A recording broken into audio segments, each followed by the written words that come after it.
NEET ফিজিক্সের এটা গুরুত্বপূর্ণ chapter rotation of rigid bodies, দৃঢ় বস্তু ঘূর্ণনের একটা ইম্পর্টেন্ট টপিকস। সেটা হচ্ছে a body rolling without slipping on an incline plane, নততল বরাবর কোনো বস্তুর না পিছলে গড়িয়ে পড়া।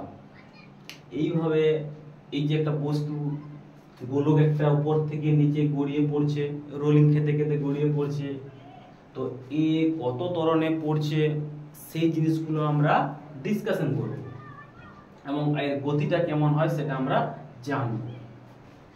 তো যেহেতু গড়িয়ে পড়ছে তাহলে এটা গতির সমীকরণ আমাকে বের করতে হবে। তো আমরা ফ্রিকশন চ্যাপ্টারে পড়েছি, দেখো এইখান থেকে তোমরা ভালো করে লক্ষ্য করো, এই বস্তুটা যদি আমি ওজনটাকে উপাংশে ভাগ করি তাহলে এই কোণটা আমার থিটা হবে, এটাও থিটা, তাহলে mg cos থিটা এই বরাবর mg sin থিটা এই বরাবর ঘর্ষণ বল, যেহেতু এইদিকে বস্তুটা পড়ছে তাই বস্তুর গতির বিপরীত দিকে আমার ঘর্ষণ বলটা কাজ করে, আর এই তোরে লম্ব অঙ্গকে লম্ব বল কাজ করবে।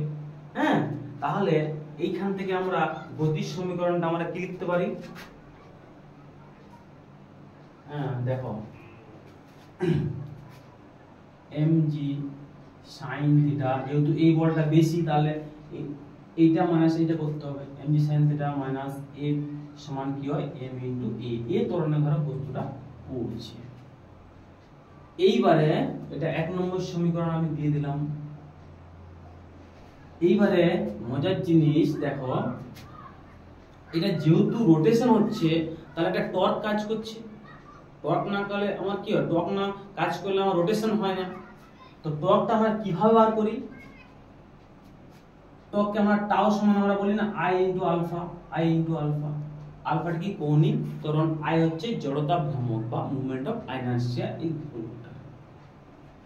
আবার টর্ক সমান আমরা কি জানি, সমস্ত যত বলের ভ্রামক আছে তার সমষ্টি। এইখানে এই বিন্দুর সাপেক্ষে রোটেশন হচ্ছে, কেন্দ্রের সাপেক্ষে রোটেশন হচ্ছে, তাহলে এই ঘর্ষণ বলটা হচ্ছে, ঘর্ষণ বলটা একটা ভ্রামক তৈরি করবে, সেই ভ্রামকের মানটা আমার কত হবে, যে মানটা F ইনটু R। কেন কি এই R থেকে বলের ক্রিয়া রাখা হচ্ছে আমার F, দেখো এই বরাবর, আর এইখান থেকে ডিসটেন্সটা হচ্ছে আমার R, দেখতে পাচ্ছ তোমরা, এইখান থেকে ডিসটেন্সটা R। বল ইনটু কি হয়, বল ইনটু ওই ঘূর্ণন অক্ষ থেকে বা ঘূর্ণন বিন্দু থেকে আমার ওই বলের ক্রিয়া রাখা লম্ব দূরত্ব, ওটা আমার সমান আমার কি হয়, হ্যাঁ বলের ভ্রামক। বুঝা গেছে? তাহলে টাউ সমান আমার আছে কি f। তা আমি বলতে পারি না, তাহলে টাউ সমান একটা i আলফা 2 নম্বর, আর টাউ সমান আমার কি আসছে f ইনটু r। মজার জিনিস মনে রাখতে হবে, যে বিন্দুর সাপেক্ষে ঘুরছে, আর ধরো এই একটা বল আমার f কাজ করছে, তাহলে এই বিন্দুর সাপেক্ষে ঘুরছে, তাহলে এইখান থেকে আমাকে ডিসটেন্সটা নিতে হবে। তাহলে স্যার এই বলটাও তো কাজ করছে, এই mg বলটা তো স্যার কাজ করছে, তাহলে এটা আপনি কেন লিখলেন না? তাহলে লিখতে পারি আমি, লিখলে কত আসবে mg কিন্তু যেহেতু ডিসটেন্স 0 তাহলে টর্কটা কত আসবে আমার 0 আসবে, তাহলে এই বলটার জন্য নো টর্ক উইল ক্রিয়েট, এই বলটার টর্ক সৃষ্টিতে কোনো কাজে আসছে না। বুঝা গেছে? কারণ mg sin থিটা যেটা রয়েছে, mg sin থিটা ডিসটেন্স তো আমি পাবো না, যেহেতু ওই প্রয়োগ বিন্দু দিয়ে আমার বলটা কাজ করছে, প্রয়োগ বিন্দু দিয়ে যদি ঘূর্ণন বিন্দু দিয়ে যদি আমার বলটা কাজ করে তাহলে সেই বলটা আমার টর্কের ক্যালকুলেশনে কাজে লাগে না। বুঝা গেছে? অ্যাকচুয়ালি এখানে g1 প্লাস g2 হতো, g1 টা হচ্ছে এই f বলটার জন্য ভ্রামক, আর g2 হচ্ছে আমার mg sin থিটার জন্য ভ্রামক। mg sin থিটার জন্য g2 টা আমার 0 আসছে, কেন mg sin থিটা ইনটু 0 আসছে, তাহলে g2 টা আমার যেহেতু 0 আসছে তাহলে এটা 0 লিখতে পারি আমি, তাহলে শুধুমাত্র আমার কি থাকবে g1 টা থাকবে, আর g1 সমান আমার কি হবে f ইনটু r। বুঝা গেছে? তাহলে এইখান থেকে আমি এই দুটোকে সমান যদি করি, 2 আর 3 কে সমান করি, তাহলে কি আসছে আমার i আলফা সমান আসছে f ইনটু r। তাহলে এইখান থেকে f সমান কি আসছে i আলফা বাই r। আবার মজার জিনিস, হ্যাঁ আমরা কি জানি, রৈখিক ত্বরণ সমান কণিক ত্বরণ ইনটু ব্যাসার্ধ, তাহলে এইখান থেকে আমার আলফা সমান কি আসছে আমার a ডিভাইডেড বাই r। তাহলে আমি এইখানে আবার 4 নম্বর সমীকরণটা আলফার মানটা বসাবো, তাহলে আমার f সমান কি দাঁড়াবে, f সমান দাঁড়াবে i into a divided by r square. এই মানটা আমার কাজে লাগবে 1 নম্বরে। তাহলে 1 নম্বরে বসালে আমার কি আসবে mg sin থিটা মাইনাস মানটা বসাচ্ছি f এর মানটা i a by r square সমান m ইনটু a। বুঝা গেছে? তাহলে এইখান থেকে বা লিখবো, আমার ত্বরণটা বের করতে হবে। তাহলে কি আসবে আমার mg sin থিটা সমান আসবে ma plus i a by r square. এইখান থেকে আমার আসবে, এটা যদি আমি কমন নিই উল্টে দিই তাহলে a কমন নিলে কি থাকবে আমার i বাই r স্কয়ার,